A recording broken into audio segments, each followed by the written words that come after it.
আমার কথাগুলো একটু শুনুন, কথাগুলো আপনার সাথে একটু মিলিয়ে নিন। নিজেকে কখনো অকেজো ভাববেন না, কারণ আপনার যে ত্রুটি তাকে আপনি অভিশাপ মনে করেন, সেটাই হয়তো কারো জীবনে সবচেয়ে সুন্দর আশীর্বাদ।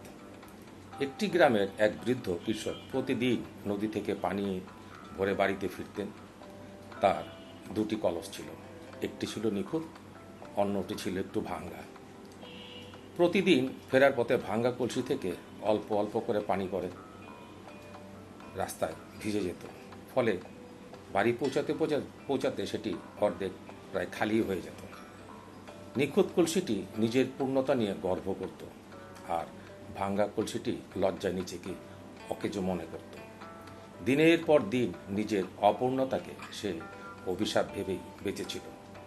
একদিন সে আর সহ্য করতে না পেরে কৃষককে বলল, আমাকে ক্ষমা করে দিন, আমি আপনার কোনো উপকারে আসছি না।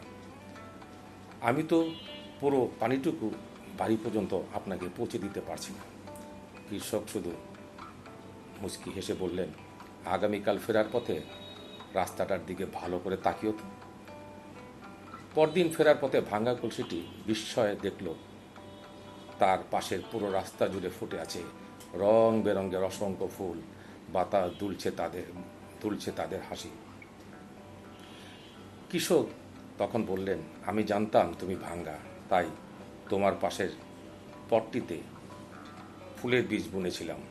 প্রতিদিন তোমার ঝরে পড়া জলেই বা পানিতে তার বেঁচে উঠেছে, বড় হয়ে উঠেছে। আজ এই ফুলগুলো শুধু আমার পথকেই সুন্দর করেনি, অনেকের মনও জয় করেছে, মনও ভালো করে দিয়েছে। তারপর তিনি আরও বলেন, তুমি ভাঙ্গা বলেই পৃথিবীটা একটু বেশি সুন্দর হয়েছে। সেদিন ভাঙ্গা কলসিটি বুঝতে পারল, অপূর্ণতা মানেই অকেজো হওয়া নয়। সব মানুষকে একই রকম নিখুঁত হতে হয় না, আর কেউ নিখুঁতও হয় না। কেউ তার পরিশ্রম দিয়ে পৃথিবীকে সুন্দর করে তুলে, কেউ তার মমতা দিয়ে, আর কেউ তার ভাঙ্গাচোরা হৃদয় দিয়ে অন্যর জীবনে ফুল ফোটায়। মনে রাখবেন, আল্লাহ কাউকে অকারণে অপূর্ণ করে সৃষ্টি করেন না। আপনার যে দাগ, যে ব্যর্থতা, যে দুর্বলতাকে আপনি লুকিয়ে রাখতে চান, সেটা হয়তো কারো জীবনে ফুটিয়ে তুলছে এক বাগান ভরা ফুল। তাই নিজেকে ঘৃণা করবেন না, কারণ আপনি ভাঙ্গা হতে পারেন, কিন্তু অকেজো নন। সবাই ভালো থাকবেন, মা বাবার সেবা করবেন, শরীরের প্রতি যত্ন নেবেন, আত্মীয় স্বজন পাড়া প্রতিবেশীর হক আদায় করবেন।